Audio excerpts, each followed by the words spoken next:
Greetings, everyone. My name is Shepard Smith, Head of Marketing here at Gravitate, and I'd like to thank you all for joining us today. The topic of today's conversation is data analytics for associations and nonprofits, one in a series that will continue throughout 2019 and beyond. We've limited ourselves to 30 minutes today because we very much respect your time, and the goal is to provide a quick overview of how much data analytics has improved with Nucleus and what's possible today. We'll move quickly, but very much welcome questions. Please submit them at any time using the written chat function you'll see on the right-hand side of your screen. Everyone in the audience is muted, and we'll be sending all of you a link to a recording of this webinar tomorrow.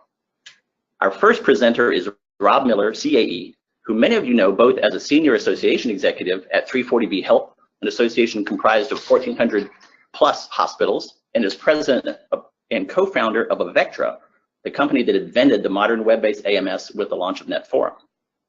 Our second presenter is Brandon Lucian, who's a subject matter expert in data analytics technology for associations. He will open up Nucleus and give you a chance to see it for yourself. Rob, I'll now turn the presentation over to you. Thanks, Shepard. As Shepard said, we're scheduled for 30 minutes today, so we're going to pack in lots of examples, and we're also going to try and add a little bit of fun along the way. As Shepard said, until recently, I served as a senior vice president of a hospital association with over 1,400 hospitals. Like you, I was constantly in search of actionable information that would help me make better decisions. But I had a lot of data spread across multiple systems, all pointing me in different directions and with different conclusions. So it's almost the end of the first quarter, and guess what? The board and leadership have finally approved the annual goals. Isn't that nice of them? Now, at this time, I'm sure this sounds very familiar to you because it certainly was with our association where we got it at the end of the first quarter. But not surprisingly, we were already behind with only 9 months to go. So in any event, the goals are clear: to increase membership renewals, grow the annual conference, and increase non-member donations. And of course, there will always be the other duties as assigned that we don't have time enough to do. To come up with some ideas to meet our 2019 goals, I'm going to take you on a quick journey of several of our clients and how they use Nucleus to succeed. We'll start in Bethesda, Maryland, which is a suburb of Washington, D.C., move to downstate in the capital of Illinois, Springfield, and finally wrap up in the Lone Star State of Texas in a northern suburb of Dallas. AMIA was charged with boosting their membership renewals. They have a rather typical membership structure with individual-based memberships ranging from $50 for their student members to $380 for their regular members. The problem was that they did not have good tools to segment their data. We probably all have several tools to help with segmentation: our association management, our CRM system, and our email marketing tools, but all the data is stored in these separate systems. We don't have a way to see activity and engagement across all the combined system. This was AMIA's problems until they implemented Nucleus, where they are able to blend all their data from various systems and find real intelligence. The result, they boosted their membership renewals by 10%. We'll plan to use this data blending strategy to meet our first 2019 goal. Our second story takes place at the Illinois Principals Associations. Like most organizations, they hold an annual conference and offer many other events during the year. They've had lackluster registration numbers in their annual conferences over the past number of years until they were able to identify actionable insights in their data. By using Nucleus, they were able to track the messaging that was most impactful to certain segments of their membership, such as millennials. Before the software, part of this data existed in their AMS and part in their email marketing tool. Therefore, they had no way to align with the dimensions of generations, such as the millennials, with their open and click history that's actually in their email system. With Nucleus, they could easily see these relationships and were able to double down on the messages that resonated with each group. The result, they grew their conference by a whopping 30%. We're definitely going to double down on our best segments and use this strategy to meet our second 2019 goal. The last stop is the great state of Texas. While this client is asked to remain anonymous, their story is compelling. The biggest challenge for them was being able to determine who gave in the prior year that had not given in the current year, and they made a strategic decision to target large donors over small donors. They have a significant number of dimensions such as non-member, race, ethnicity, political affiliation, gender, age, and location. To target these large donors, they needed a segment on their donations and push them different messages. The result? Their average donation has increased almost 25% in 2019 from just over $32 to $40. We're going to want to add this time-based and dimensional strategy to our toolbox to meet our third and final 2019 goal. So now we have a plan which we will ensure to attain our 2019 goals, and you're going to want to be, and you're going to become the office hero. And lucky you, you still get to work with all those other duties as assigned. Now let's have Brandon show you how you can easily execute this plan in Nucleus. He plans to retrace this journey we just took and walk you through each of the scenarios in the software. So take it away, Brandon. Sure. Thank you, Rob. Thank you, Shepard. As Rob and Shepard mentioned, I am actually going to be walking you through our Nucleus instances here. So starting with AMIA, or AMIA, as we affectionately call them here. Basically, what this organization chose to do was focus on one group of members that they had identified as kind of their most volatile membership, and that is members who are in their 0 to 4 years of tenure within the organization. So in other words, they're new members. One of the first things that you're going to see when you log into Nucleus is a screen that looks like this, and I'm going to walk you through a little bit of it here as we kind of talk about their journey. The first thing you'll notice, and as we go through some of the other instances, is that there is a member's goal here on the screen. One thing that I like to point out here is that all data flows into Nucleus in real time, so that as members are renewing or registering or donating, right, all of your data is flowing into Nucleus and you can see it as it's happening. The next thing that I like to point out is that there are what we call data cards here on the screen. These are the highest level of data within Nucleus, and they're designed to be explorable. So you can dive down deeper into each of the data cards that you see on the screen here. As I mentioned, what AMIA chose to do was focus on members who are in their 0 to 4 years of membership. Okay, and so this is another thing that Nucleus can help you with, which is transforming your data. So all of their members within their AMS have a join date. By using that join date, we're able to automatically, through our processing pipeline, adjust and place members into the appropriate area. So now that they can start analyzing what members in 0 to 4 years of tenure are doing across their organization. And one of the ways they started doing that was by taking a look at what they know about their members, right? So we see things like we're taking a look at their geography. Okay, what are the top 5 states? Where are our members located? What are the countries? We can do internal regions to your organization, things like county, zip code, and congressional district as well. Okay, so where I'm going to go next is actually into some membership retention statistics over here on the right-hand side of the screen. And as I scroll to the right, you will see, more cards are popping up that are important for this particular client to analyze.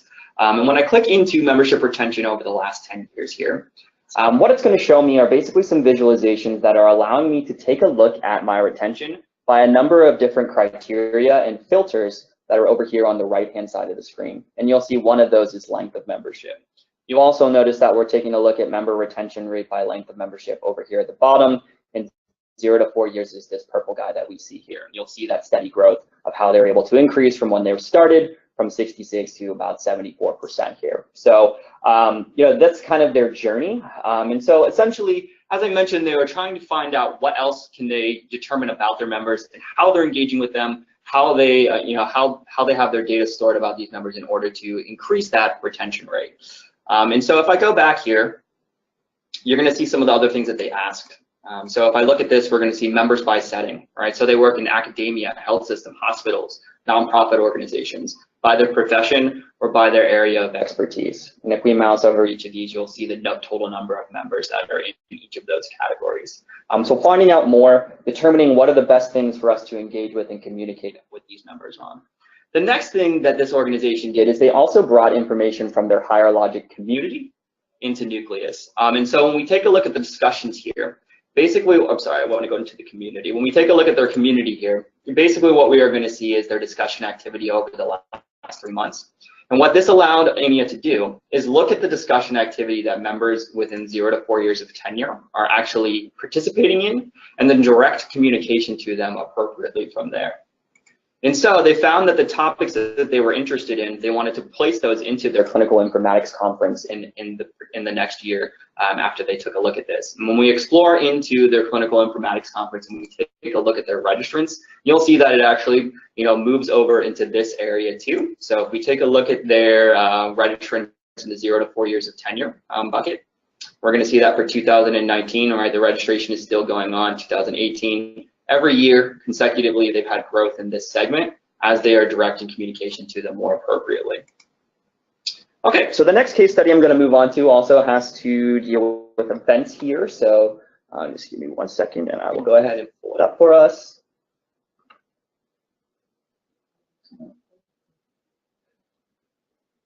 Is Illinois Principals Association. And so basically what this organization did is that they are using Nucleus to bring in conference registrations. And so basically what they had chosen to do is take a look at their 2018 registrations, right? And if we mouse over this, we're going to see the revenue and also the number of registrants that came in. And they decided to make a goal for themselves of what they wanted to hit for 2019.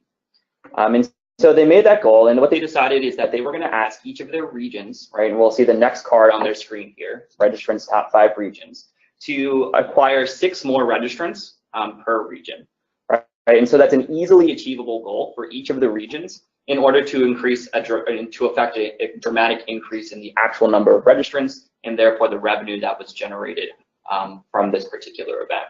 And so if we, again, dive down deeper into this registrants and revenue over the last 3 years, right? And I'm sorry I didn't get to mention this on the last one, but essentially what we're looking at here are pace charts where we're taking a look at registrants weeks out from the event as they come in. So 13 is 13 weeks out from the event, 0 is where the event takes place, and we're taking a look at the total number of registrants that are coming in. You'll also notice that over here on the right-hand side of the screen are any of the dimensions or engagement information that are contained within the source systems that are pulling into Nucleus. So we wanted to filter this by region, for instance, and we want to see, okay, one of the things is that I'm taking a look at the Black Hawk region. And this is actually something that Illinois Principals Association did, is that they displayed this data, right, to their regions. So Nucleus is a site license, not a seat license. That means everybody across the organization can have access to it and to visualize the data. And so they're able to log in and see how they are, how they're actually affecting the registration for the event this year.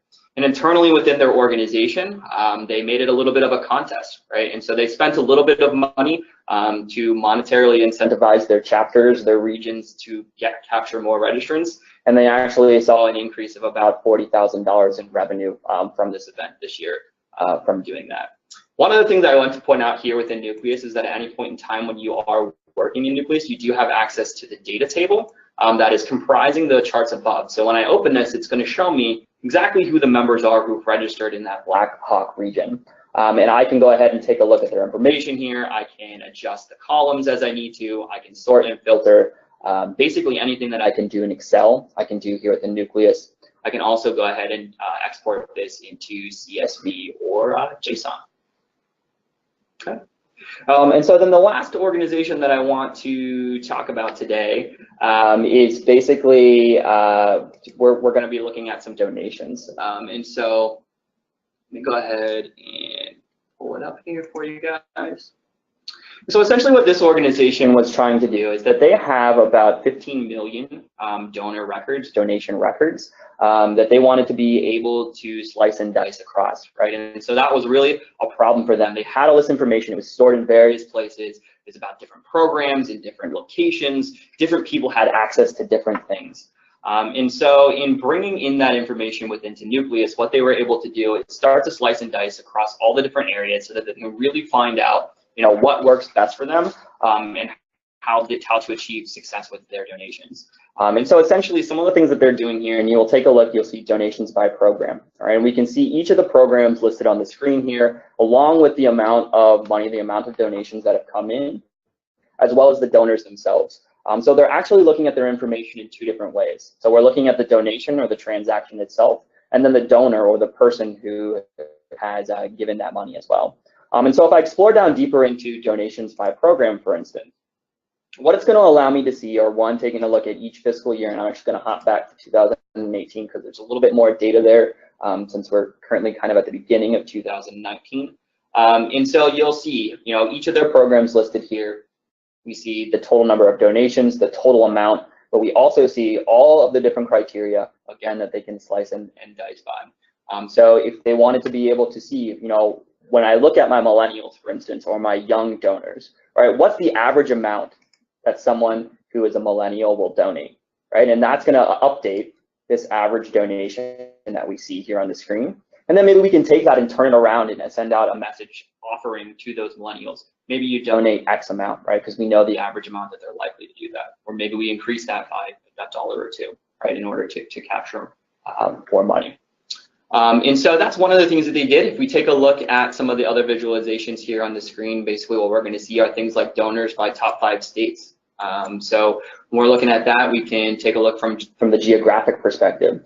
They're also using congressional districts. So if I explore down deeper into top 5 states, basically what this will show me is an interactive map, right, where I can go ahead and start clicking on individual states if I want to be able to see information about the donors who are participating in those particular states. And then again, all those demographic and engagement pieces of information are carried over here on the right-hand side of the screen. Okay. So that is it for me. I believe we have some time left for questions, or we'll hand back over to Rob. Yep. Go ahead, Shepard.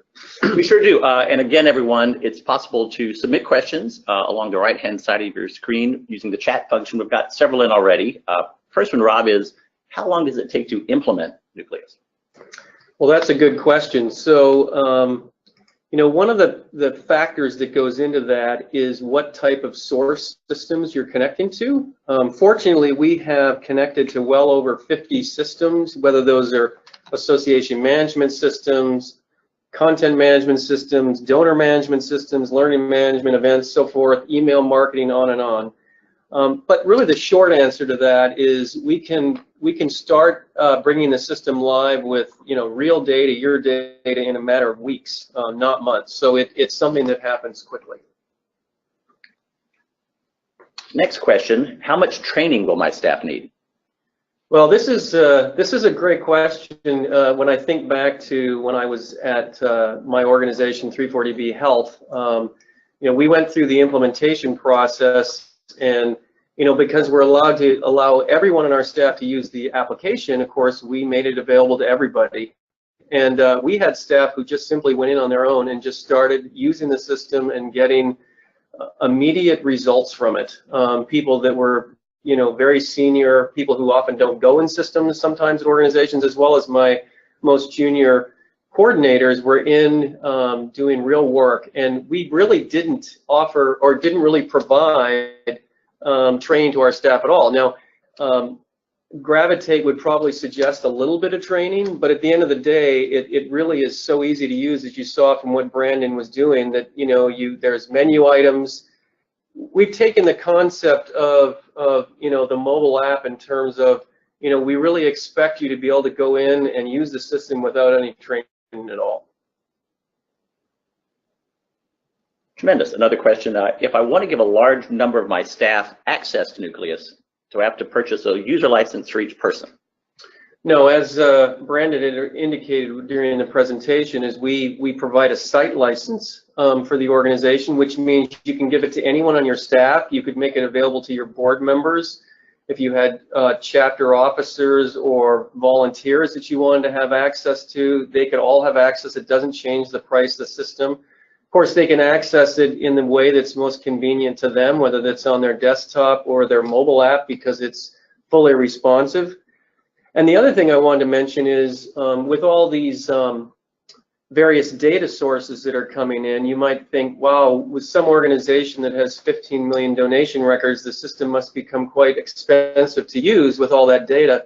And again, our pricing doesn't change based on the amount of data you have in your system. So you can connect as many different systems as you want, allow them to grow, and they do grow. When you're sending out a lot of email, that's a lot of email transactions that end up in Nucleus. And so but it's great. It doesn't affect the pricing at all, and so it makes something that you can commit to long term.